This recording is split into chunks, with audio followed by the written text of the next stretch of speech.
Right then, welcome back. I don't know what that was about, like very menacing point of the finger there. Yeah, welcome back to another video. Now, it was funny, I was watching a vid yesterday by Stuart, Ninja Bear Hug, and in that vid, he touched upon three things that I've been meaning to talk about for quite a while. So I thought, well, I'll do a video, and I'll mention kind of all three things. Now, the first thing I want to talk about is shout-outs. And Stuart gave a shout-out, which incidentally is going to be the same one I'm going to give. Not to take away some of the light and the glory of what Stuart did. Because I think this channel I'm going to mention, I think their subs have kind of gone up drastically overnight. Which is great. And if I can have a similar effect, or even just push them past like a landmark, wherever it may be, like 200 or whatever, then that'll be fantastic. But I need to rely on you to check them out. But before I tell you who that channel is, and you're probably already aware if you watch Stuart's video, but I'd just like to talk a little bit about shout-outs in general, because do you remember a time when they were, and I guess you would have had to have been on YouTube for a good 2, 3, 4 years, but once upon a time, you know, shout-outs were a really important part of YouTube, you know, in the gaming community. It was a pivotal way of pushing you to like 100 subs, 200, 1,000, whatever it may be. And, you know, over the years, people like, you know, Pete, Snedstastic, Adam, Interghost, I don't know, the boss who 77 maybe, say maybe, I know he has mentioned me. I don't know if it's a shout out, but, oh god, it's getting worse this video. It's like, I'm criticising now for possibly not shouting me out. It's terrible. He did shout me out, and loads of people have in the past. And it's always very nice, you know, when someone goes out of their way and they recommend a channel. I mean, what I find these days, and there's nothing wrong with this, but what I find these days is the only real way a shout out as sorts, or of sorts, is mentioned is if someone gets a free gift off someone, and that person, and I've probably done it myself, will come on camera and be like, hi guys, got this gift from so-and-so, please check out their channel. And it's like just a sort of a tokenistic, almost throwaway kind of gesture. You know, they've sent me something, oh, don't forget to check out their channel, and which is, you know, obviously it's good because we're recommending them, and maybe we're giving them some exposure. But I think maybe, possibly, arguably, the best shout-outs to do are the ones which are more kind of heartfelt. You are shouting out a channel because you like their stuff. They've not sent you anything. You know, you're just giving them a mention in the hope that more people sub them. And this is what this is. And that channel, if you didn't already know, is 16-Bit Brothers. And it is one of the best channels I was going to say ever seen. Maybe I have to build it up a little bit too much. But, well, maybe not. I don't know. I really enjoy watching their stuff. Now, basically, obviously I'll put a link below and I'll mention it at the end of the video as well. And if I forget, knowing my kind of cloth-like memory, then I'll put an annotation or something. But I'll probably remember. But either way, we'll soon find out. But yeah, 16-Bit Brothers. It's basically 4 guys, and they're all in their late 20s, or so they say. I wonder if they're all 30. But you know, when you get to 30, I can only speak for myself. But when I got to 30, right, and someone, like, let's say the first kind of few weeks would just say, oh, you know, how old are you? You know, if it was in like kind of a discussion about just, let's say you just met someone, and you ask kind of how old they are. When I was 30 for the first few weeks, I went, oh, 29. I didn't want to admit being 30. I don't know why that was. It was just a few years ago. It was pretty recently. It's pretty embarrassing that I had to stoop to that level of not admitting how old I was. But yeah, so I don't know if they're all 30 and they're at that stage where they don't want to say they're 30, so they're all 29. But no, joking aside, I think they're all either 28 or 29. And it's 4 mates. You can tell that they've known each other for a long time because the banter's brilliant. You know, obviously, I guess hence the title 16-Bit Brothers. They're into their retro 16-bit stuff. But they're also into their 8-bit stuff, their current-gen games, and it's honestly really good. Now, I think I'm right in saying the person who leaves all the comments and may comment on your videos and all that kind of stuff is Danny. You know, he's a top lad. They're all top lads. But I think Danny and Johnny are the two that I've spoken to. And yeah, just really nice, down-to-earth guys. And just, what can I say? Brilliant channel. You've got to check it out. But like I say, Danny is involved in I think, uploading the videos and leaving all the comments. Johnny has got a separate channel as well, which I've spoken to him, you know, a little bit. Like Danny as well, did a few PMs back and forth. And, yeah, it's just really light-hearted, down-to-earth. I know I'm repeating myself here, but I really want you to check out their channel. All you've got to do is click on the link underneath. Not now, in the middle of a sentence, if you don't mind. At the end of the video, do it when you want. But yeah, and just click on it, and just see what you think. And, you know, you could make a new friend. You know, that's what it's all about, isn't it? And they may sub you back, they may not, you know, because sub for sub never works. You know, we should never do that. It's a load of bollocks, sub for sub. But, you know, if you like their channel, if they like yours, then yeah, that's what it's all about, isn't it? It's about kind of spreading the YouTube gaming community word. So yeah, there's like I say, Danny, top lad, Johnny, top lad. The two other lads, I'm sure they're top guys as well. I've just not really spoken to them yet, but they come across really friendly, down to earth lads, and I think that's who is it? It's I was gonna say George. It's not George. Roger. I'm gonna start calling him George now. Yeah. So there's Roger and Adrian. All of them top lads. I can't recommend them enough. Please click on that link, and please, honestly, just click on that subscription button. You will not regret it. It's really funny. The last video I watched was well, not the last one. A few videos back, they did this. It's probably a few months ago now, actually. But like two of them dressed up as like a Super Nintendo character and a Mega Drive character in like a fight with these like plastic tubes or whatever it was, or maybe they were wrestling. I can't remember. It's just really funny. So again, check it out. You will honestly not regret it. Brilliant channel, great lads. Right. So after that, and they didn't pay me to say any of that, honestly. But so that's that. Now, the next thing that Stuart touched upon in his video was a tag which has been doing the rounds for a while now. And I can't remember the exact title of it, but it's basically how much is too much? You know, when do you get to that point in your collection when you've got too much? And I think really it's a very personal thing, isn't it? Because what I see a lot, you know, looking at comments on various videos, is you'll get someone almost bitching in a way and complaining, saying you've got too many games, you're buying this, you're buying that. And I don't really think it's up to anyone else to tell you or me how much we've got. It's up to us. If we want to go out and buy 5 million games, then we can. You know, it may be a lot to someone else, but it may not be to us. So that's kind of the short or the quick answer to that tag. You know, how much is too much? Well, it's up to you. That's the answer, really. But also, I think you've got to throw a few other things in there, such as, you know, some people are going for full collections.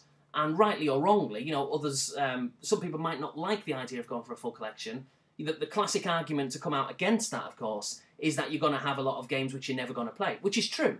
You know, there's a lot of rubbish. If you're going to get every single game from an entire library of a particular system, then naturally, law of averages, you're going to have several dozen, maybe, if not more games, which you look at and think, I'm not going to play that. That's bollocks.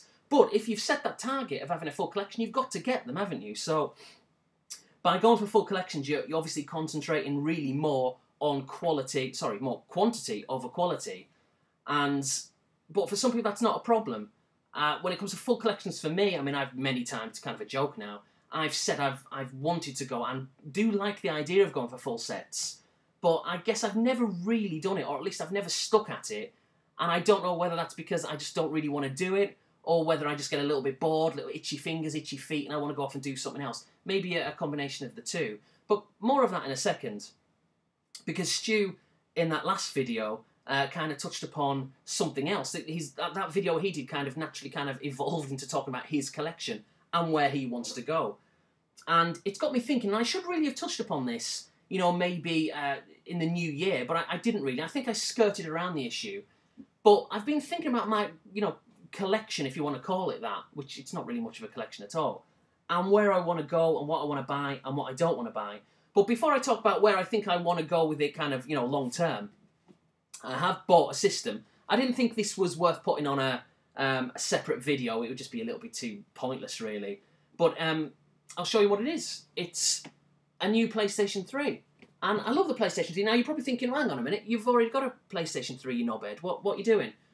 Yeah, firstly, don't call me names. Not a knobhead. You wanker. How dare you?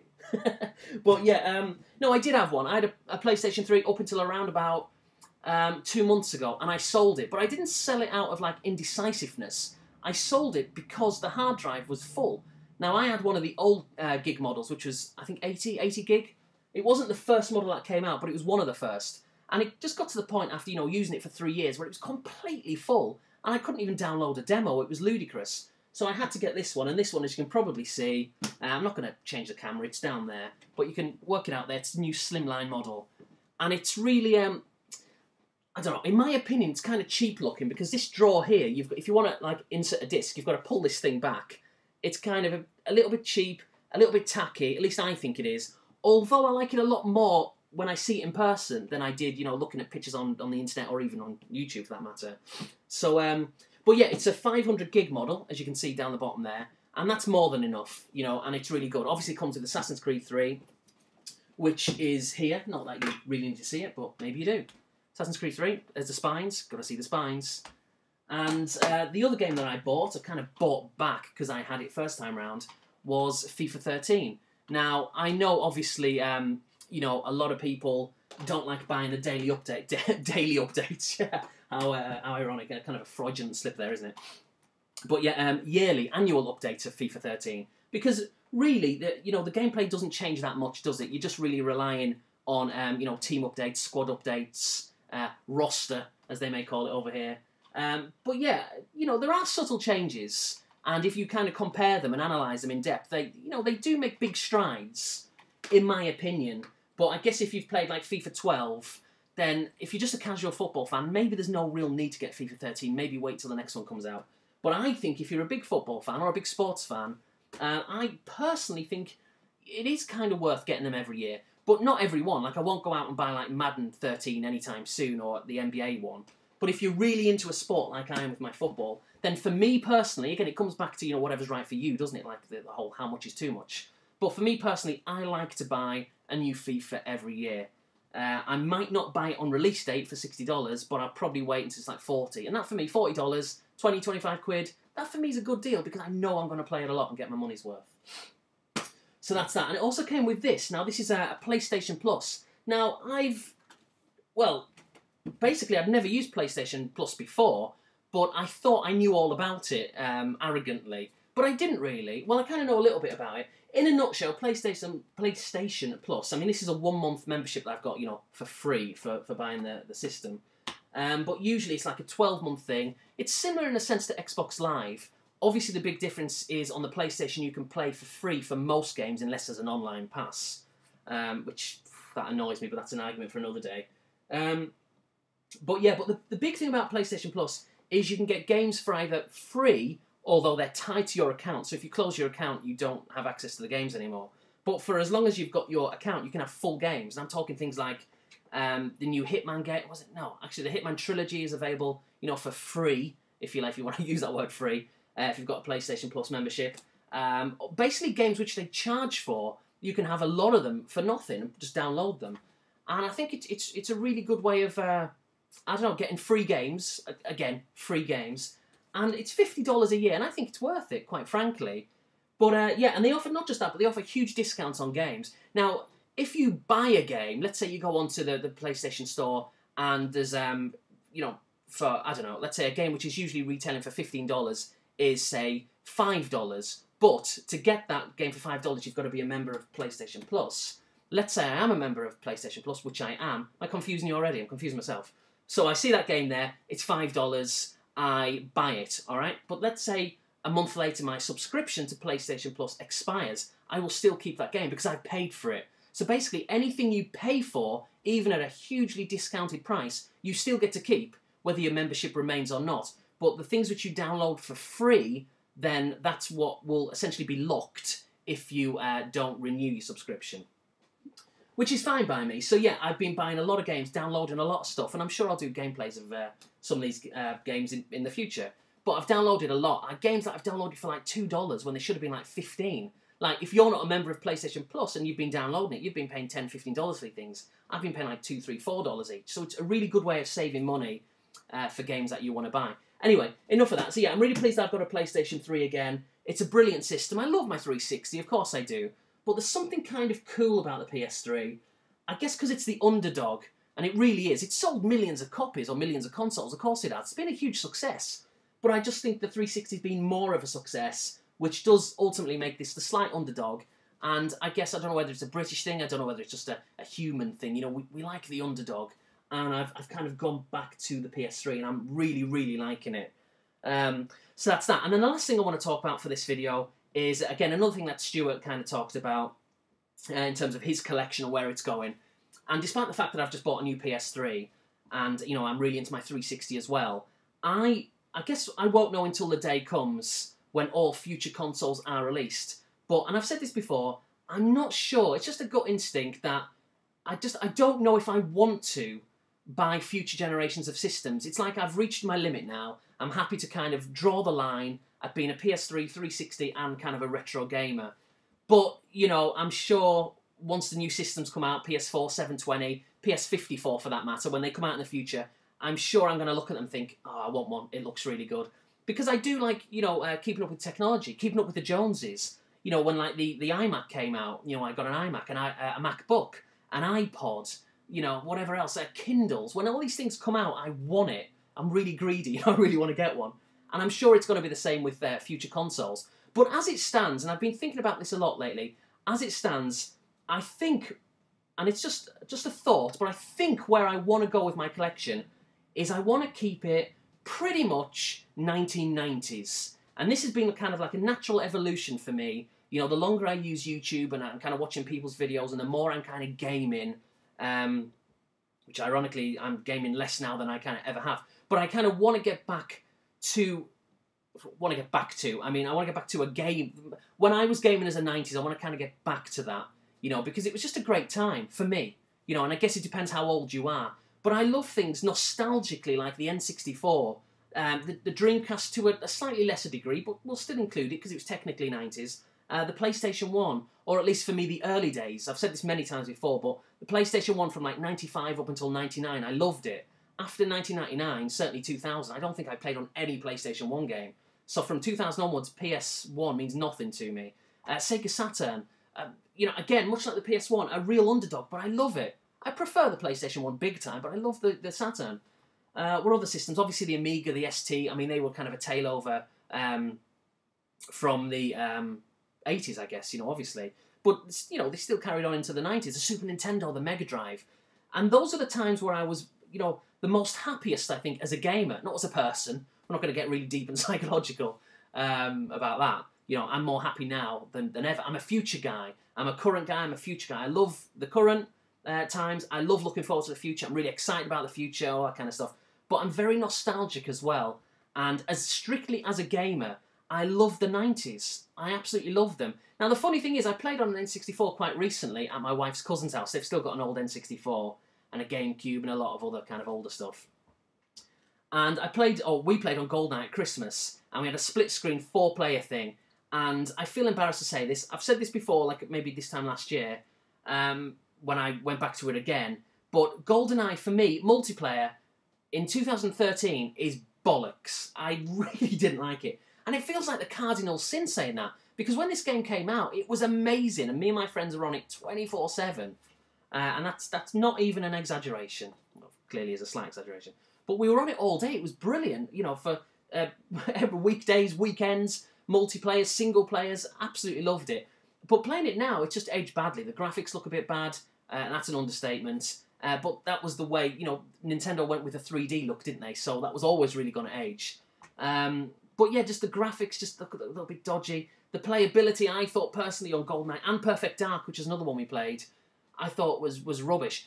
But that aside, even though I know it's a little bit rubbish, and even though I didn't really get a great amount of fun from playing these games, GoldenEye and Perfect Dark, multiplayer, single player, I'm sure I really like.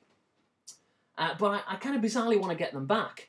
Now, I don't know whether it's because, I'm a glutton for punishment or what, but I don't know whether it's just the nostalgia's taking over. But I really like the idea of starting to pick up N64 games again, as well as Sega Saturn, PlayStation 1, Dreamcast, concentrating pretty much on the 90s, apart from the PS3 and the 360, because I really do like them.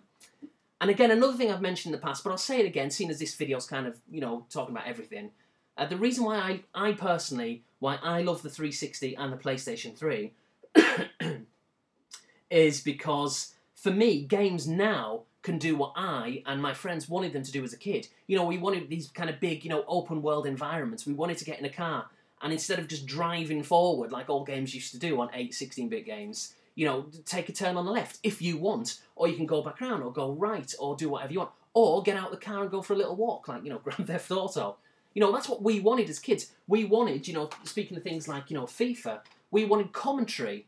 And we didn't have that on 8 and 16-bit games, but now you can. It's not great. It should be much better than what it is, the commentary. Still a little bit repetitive.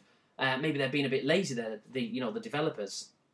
But it's brilliant in comparison to what it used to be. And games in general are so much more, they're so much bigger, they're more immersive. And the graphics are good as well, the audio's fantastic. So that's why I love this generation. Now, obviously, future generations are going to get even better, clearly.